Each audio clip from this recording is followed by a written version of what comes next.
आपका फिर से हमारे चैनल में। और आज हम लोग बात करने वाले हैं राजभाषा या ऑफिशियल लैंग्वेज के बारे में। अभी जैसे काफ़ी विवाद चल रहा है, भारत की राजभाषा क्या है, कैसा क्या नहीं है, तो सभी जानकारी इसमें हम लेंगे। उसके बारे में जितनी भी महत्वपूर्ण चीज़ें हैं वो सभी हम लोग पढ़ने की यहाँ पर कोशिश करेंगे। तो भारतीय संविधान के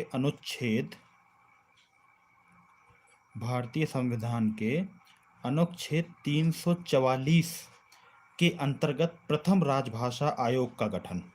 किसका? प्रथम राजभाषा आयोग।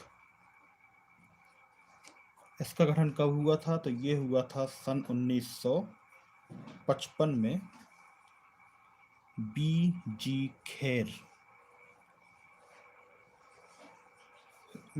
खेर जो थे उनकी अध्यक्षता में हुआ था, और बी जी खेर साहब की अध्यक्षता में हुआ था। इसके बाद जो 8वीं अनुसूची है, क्या 8वीं अनुसूची में वर्ष 2003 में 4 भाषाएं किस संविधान संशोधन द्वारा जोड़ी गई? ठीक है, 4 भाषाएं किस संविधान संशोधन द्वारा जोड़ी गई? तो 92 नंबर का जो संशोधन हुआ उसके द्वारा 4 भाषाएं जोड़ी गई। और अब टोटल में जो भाषाएं हैं वो टोटल 22 हैं। कितनी हैं? 22 हैं। और ये कौन कौन सी हैं ये देख लेते हैं। तो पहली है असमिया, दूसरी है बांग्ला, तीसरी है गुजराती, चौथी हिंदी, पांचवी कन्नड़, छठवीं कश्मीरी, सातवीं कोंकणी, आठवीं मलयालम, नवीं मणिपुरी, 10वीं मराठी, 11वीं नेपाली, 12वीं ओडिया,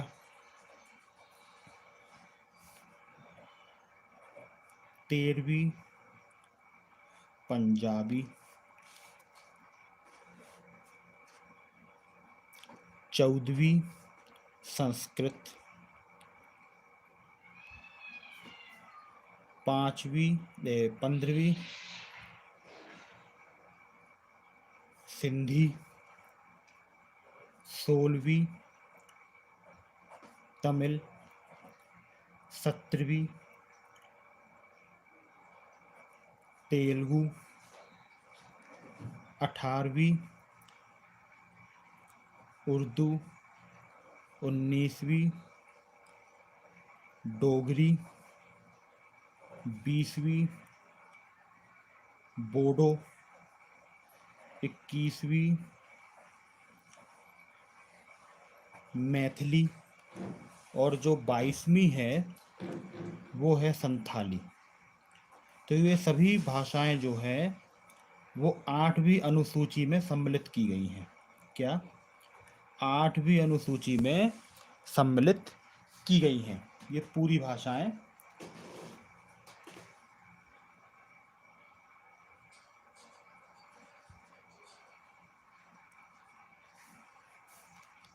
इसके बाद हम बात करते हैं कि संविधान के किस अनुच्छेद में प्रत्येक राज्य में भाषाई अल्पसंख्यक वर्ग के बच्चों को मातृभाषा में प्राथमिक स्तर पर शिक्षा उपलब्ध कराने का अनुच्छेद है? तो ये है अनुच्छेद 350। इसके अनुसार मातृभाषा में उनको शिक्षा उपलब्ध कराई जाए। फिर आता है मैथिली भाषा।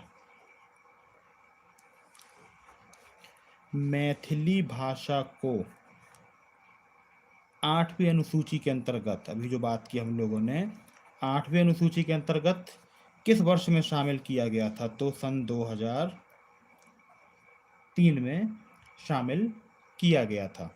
ठीक है। फिर इसके बाद 71वें संविधान संशोधन में, 71वें संविधान संशोधन में वर्ष 1992 में जब संविधान में अनुसूची जोड़ी गई, कब? 1992 में जब संविधान में 8वीं अनुसूची जोड़ी गई तो इसमें ये 3 भाषाएं और जोड़ी गई थी, नेपाली,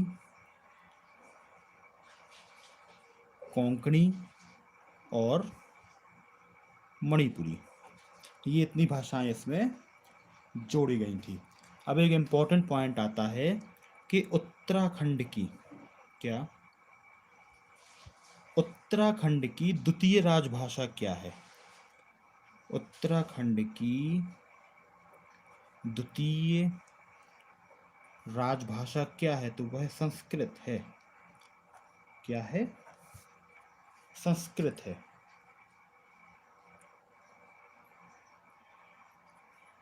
ठीक है।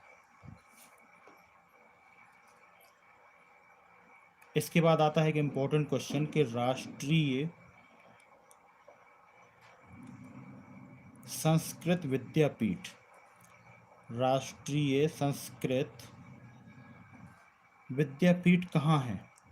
तो ये है तिरुपति में, जो कि आंध्र प्रदेश में है। कहाँ है? आंध्र प्रदेश में।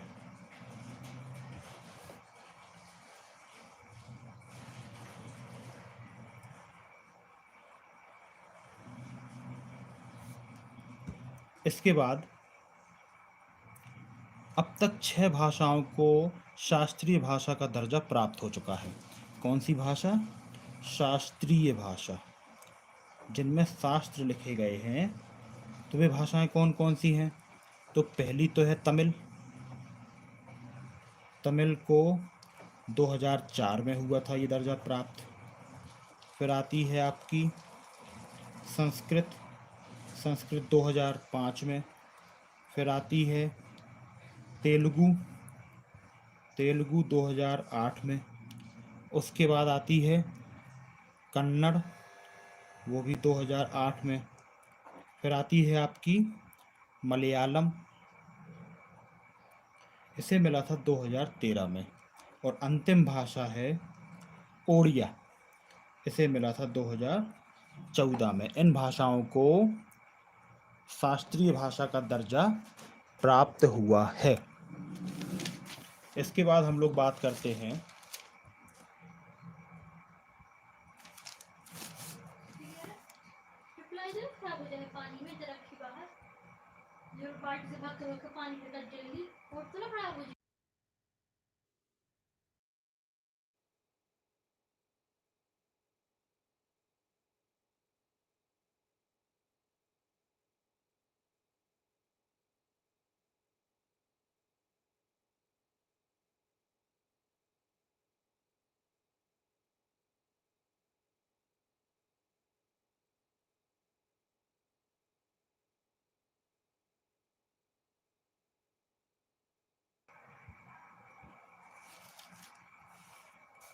अब बात करते हैं राजभाषा से संबंधित कुछ अनुच्छेदों के बारे में।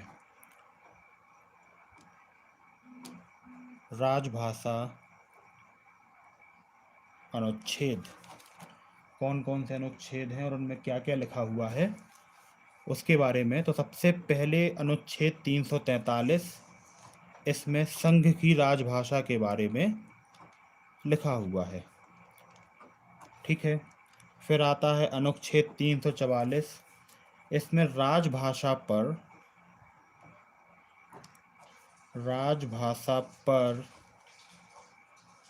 संसदीय आयोग व समिति, संसदीय आयोग व समिति। फिर अनुच्छेद 345, इसमें है राज्य की राजभाषा अथवा राजभाषाएं। राजभाषा अथवा राजभाषाएं। फिर अनुच्छेद 346, एक राज्य से दूसरे राज्य अथवा संघ के बीच संवाद के लिए राजभाषा। संवाद के लिए राजभाषा। 347, राज्य की जनसंख्या के आधार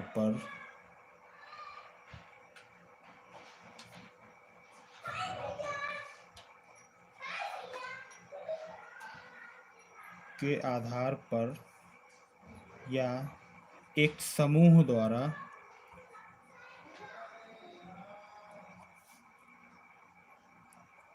बोली जाने वाली भाषा में संबंधित प्रावधान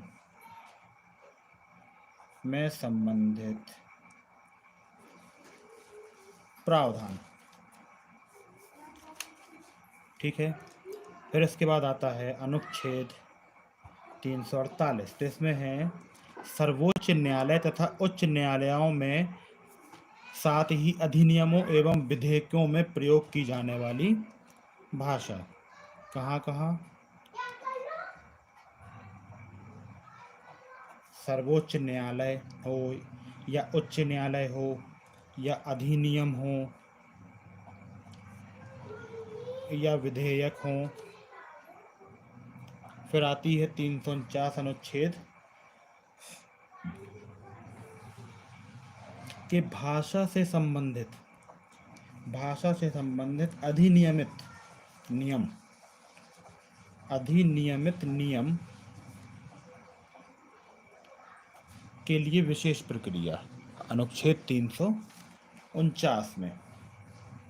ठीक है। इसके बाद अनुच्छेद आता है 350 शिकायत निवारण के लिए। शिकायत निवारण के लिए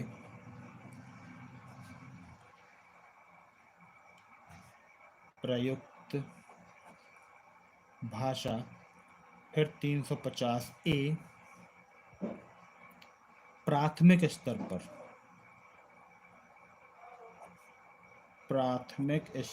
पर मातृभाषा शिक्षण के लिए सुविधाएं। प्राथमिक स्तर पर मातृभाषा शिक्षण के लिए सुविधाएं। फिर 350 बी भाषाई अल्पसंख्यकों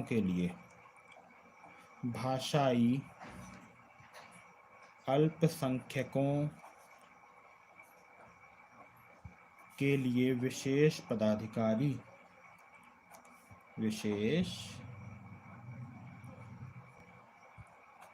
पदाधिकारी। फिर आता है 351 हिंदी भाषा विकास के लिए। हिंदी भाषा के विकास के लिए विनिर्देश। तो ये थे अनुच्छेद में संबंधित कुछ चीज़ें जो पूछी जाती हैं या हिंदी भाषा का किस किस अनुच्छेद में क्या क्या उल्लेख है। इसके बाद वर्ष 1957 में प्रथम राजभाषा संयुक्त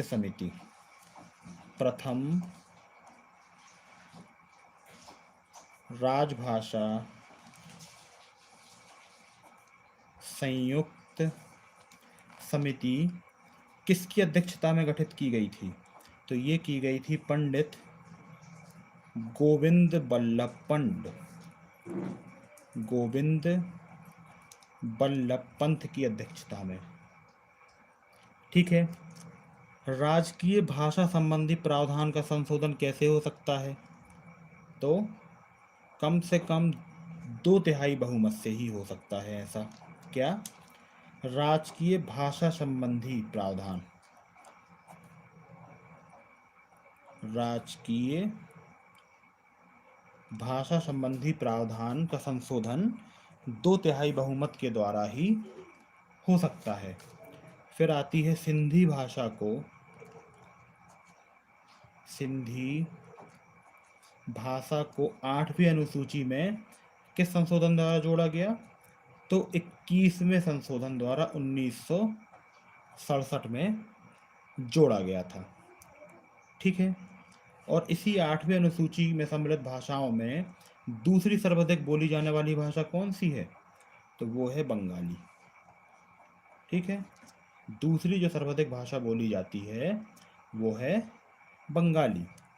इसके अलावा जो बोडो है, डोंगरी है, मैथिली है और संथाली है, ये जो 4 भाषाएं हैं, ये 92 संशोधन में 2003 में जोड़ा गया था इनको। जो 92वां संशोधन हुआ था सन 2003 में, इन भाषाओं को तभी संविधान में जोड़ा गया था। तो ये थे एनसीईआरटी का निचोड़ राजभाषा के संबंध में, कि जो भी पूछा जाता है एनसीईआरटी से राजभाषा के बारे में, वो सब कुछ इस वीडियो में आपको देखने को मिल जाएगा। तो अगर ये वीडियो पसंद आया हो तो वीडियो को लाइक करें, और कोई चीज़ अगर समझ में नहीं आई है तो प्लीज़ कमेंट बॉक्स में पूछ सकते हैं। धन्यवाद।